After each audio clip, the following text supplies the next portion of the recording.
All right, guys, it's time again for that cover price top 10. We're going back 1 year.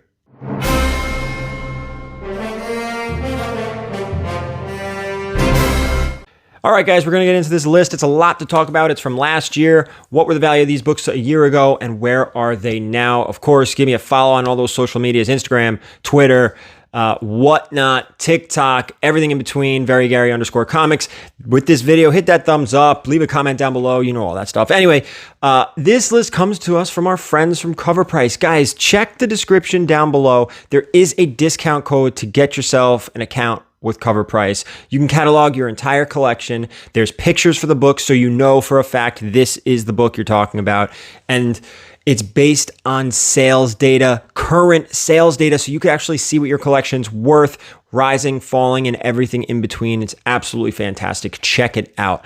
Now with that, let's get into this list. Again, this is the top 10 list from 1 year ago. We're going to talk about where those books were a year ago and where are they now. This list is very interesting. A lot of FOMO, a lot of, let's just get into number 10. This is War of the Realms, New Agents of Atlas #1. And guys, my favorite book on this list this week is this one. This time last year at a recent press announcement for Disney Plus Singapore, a comment was made towards Kevin Feige that it was high time we get a Southeast Asian Marvel superhero on Disney Plus. Mr. Feige was quoted with the reply, "I think it is, and I think you won't have to wait very long at all. We've announced a number of shows, and we've got more in the works." This news sent speculators racing to Google to search Southeast Asian Marvel characters and found this series, despite most characters being from China and Korea. Sales spiked, with Raws suddenly selling for $20, 9/8 at $200. 1 year later, this is still an in-demand book and has a great long-term potential. Despite trending higher at $36 Raw, 9/8 have tumbled down to its current fair market value of $148. The fall was even harder when you look back at April of 2021, when 9/8s were selling at $350. Now, it's a boost for a Raw, a bust for graded. However, at $148 for a 9/8, now's a great time to buy into this, especially with the heat around Sword Masters, who makes his first cameo appearance via this cover. Guys, if you've watched the channel, you've heard me talk about this book. I have a lot of shares of New Agents of Atlas #1. I think there is a lot here to be excited about. I believe issue #2 is actually Swordmaster's first appearance. So I actually have issues 1 and 2, a lot of 9/8s, a lot of just holding on to them. Keep an eye out for this book, man. I'm not moving mine for a very long time. I think there's a lot of potential here. And again, my favorite book on this list, possibly a post-hype sleeper. We've talked about that, where a book shot up, has come back down, but maybe, just maybe, there's room to go back up. That's why post-hype sleeper, a little fantasy sports terminology. Let's go down to number 9. This is Black Panther, World of Wakanda #1, the NATACHA BUSTOS 50th anniversary variant. My God, that's a mouthful. Deadline reported this time last year that Black Panther helmer Ryan Coogler stakes his Proximity Media banner to 5-year exclusive Disney television deal, Wakanda series, in works for Disney Plus. Whew. This news sent collectors chasing a variety of Wakanda-related storylines and characters, leading them to this series, which helped it hit steady $25 sales. 1 year later, this went up a tad to $30 Raw. There have been no 9/8 sales. However, it's worth noting that it hit a high Raw of $150 in July of 2021. Hopefully nobody bought at this height. There's a slight boost right now. Maybe potential here. I mean, if you bought this book at cover price or even $20, $30, you're okay. You're fine. Don't worry about it. Don't stress. Now, if you were one of those people who spent $150 Raw, will we ever see this book get back to that? I don't know. I mean, maybe. Right now, as of this recording, Black Panther, the brand new Black Panther book is going absolutely crazy. So there is a Black Panther market based on speculation. So maybe this book can get back up there. I mean, maybe now's the time to go get yourself a 9/8 since there really hasn't been any sales. Maybe you could submit some. I don't know. We'll see. Some of this stuff, you'll see on the rest of a lot of the books on this list. With that, let's go down to number 8. This is Amazing Spider-Man 55 from 2020. Now, we noted this Pat Gleason cover during the 1-year reflective a few weeks ago. It made the list after he announced another version of his cover, this time a blue one. This caused a short spike of interest in his first standard cover, pushing it to $25 raw and $150 in a 9.8. Now, 1 year later, raws are up a bit to $34. 9.8's falling over half to its current fair market value of $71.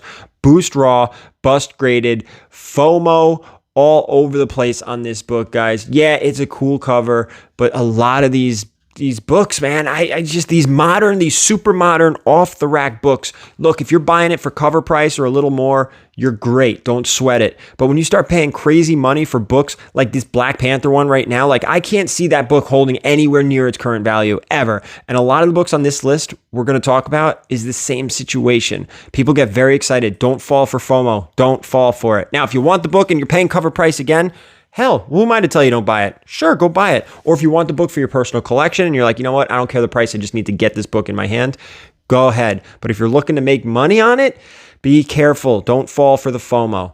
Let's go down to number 7. This is the Mighty Thor number 459. Now, this time last year, set leaks showed Chris Hemsworth as Thor in an outfit, a vest, similar to that of Thunderstrike. Now, in the MCU, Thor hasn't really had an Earth alter ego. However, in the comics, the alter ego of Thunderstrike was Eric Masterson, not Donald Blake.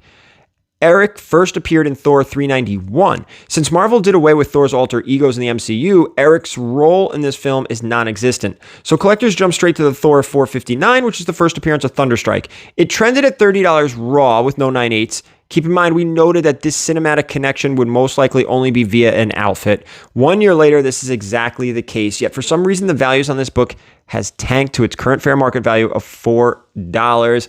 Guys, this is like a $5 book, $4 book forever. We're not getting, I'd be shocked if we get a Thunderstrike unless we get some kind of, some kind of variant Spider-Man style Thor movie where we get Jane Foster's Thor, we get Thunderstrike, we get Thor. Don't fall for it. I mean, it's a cool book for a Thor fan, and it is, a minor key, I suppose, but at $4, I mean, go for it, right? Why not? Current fair market value, $4, go for it. But, if you spend $30 on this, yikes. Let's go down, number 6.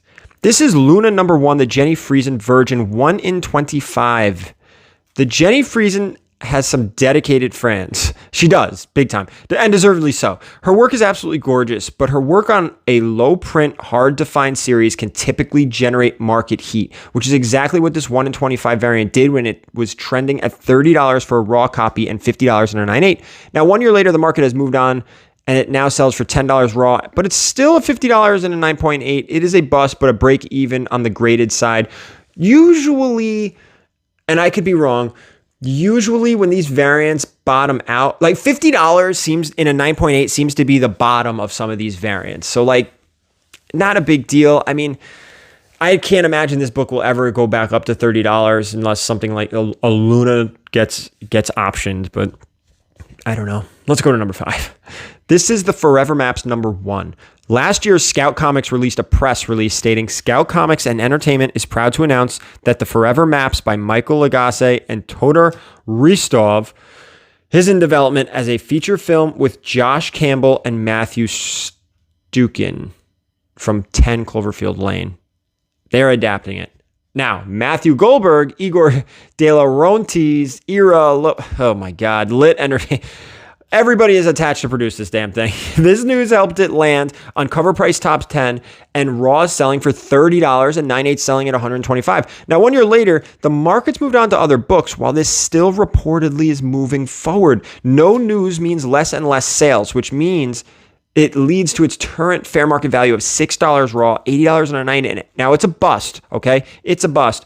But at this low raw price, it's a good buy to buy into. Guys, $6 for an optioned movie book, definitely a good buy. Because when the news starts coming out, when the release starts coming out, when this thing actually starts, we actually see it, actually start seeing it being put together, you're going to see this book climb again. People are going to be like, oh my God, this book's only $6 raw, only $10 raw, only $15 raw. There's probably money to be made. And you know what? Take $20, buy a few copies, stick them in a box somewhere. Low investment, high upside kind of thing. Let's go down to number 4. Things are going to get a little squirrely now. This is the Immortal Hulk number 43, the DECLAN SHALVEY Marvel vs. Alien. Yikes. Immortal Hulk number 43 took over our top 10 last year due to some controversy over anti-Semitic imagery. In one panel, Joe Fixit is in a jewelry store. In the window behind him, a depiction of the Star of David with the store name as jewelry in reverse. Artist Joe Bennett publicly apologized and stated that he simply misspelled the store name. Regardless, this caused an uproar, forcing Marvel to offer an optional recall where stores could exchange these for corrected versions. Although notable is that all future reprintings will replace the panel with the edited versions. This sent collectors racing to online stores to buy up copies, driving up price and demand. It sold like crazy and hit a high sale of $35 for Raw, $53 at a 9.8. 1 year later, this book was quickly fizzling out just a week after its release due to the market getting flooded with copies, which still seems to be plentiful. Today, Raw sell for $10 and 9/8 sell for $51. This is a bust, and this is only the beginning of the Immortal Hulk book. Let's go down to number 3. This is Immortal Hulk number 43. Yeah, all covers had the controversial panel. This Alex Ross cover is the standard cover, so it, of course, sold the most with hundreds of copies sold with a high fair market value of $40 for a Raw copy. 1 year later, this now sells for $10, $45 and a 9/8. Another bust. Don't fall for this kind of stuff, guys. Don't fall for it. This is the perfect example. If you missed this book and you see all the hype around it because of the error and blah, blah, blah, blah, blah, wait it out. Wait it out. Don't FOMO. No FOMO. Don't panic buy. Let's go down to number 2. Black Panther, World of Wakanda, number 1. And now, as noted, Disney was developing a Wakanda series 1 year ago. Collectors immediately ran to this series as a reactive response to this news announcement. This standard issue had a high sale of $38.40 for a Raw copy with no 9/8 sales. Today, it also sells for $10 with 9/8 at about $51. Again, guys, this is, a little bit of news drops, everybody panics and goes after a book. I mean, some of the books that hold their value due to news are the Silver, the Bronze, the Copper Age, even the early modern major keys. This flash in the pan kind of book, this always seems to happen. You get that immediate hype, that immediate rush, the book skyrockets, and then slowly trickles down. Unless you're one of the first people to buy it, and then you turn around and sell it on the high side, don't fall for it. Don't get stuck at the top. Last on our list, before we hit up number 1, I want to remind everyone, covrprice.com, check the link down below, get that discount in, try out the website, see how you like it. I enjoy it. I love looking up the value of books. I love seeing the pictures too.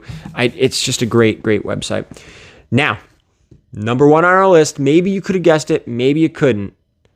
This is the Immortal Hulk number 43, the Joe Bennett homage cover. The artist at the center of this controversy is Joe Bennett, which helped his variant become the hottest book of the week, selling for $71 as a high-graded Raw copy. Not even a year later, market flooding has brought this down to $20 today. 1 year later, Raws sell for $8, 9/8 at $55. This is an easy bust as collectors moves past the hoopla. Big bust here.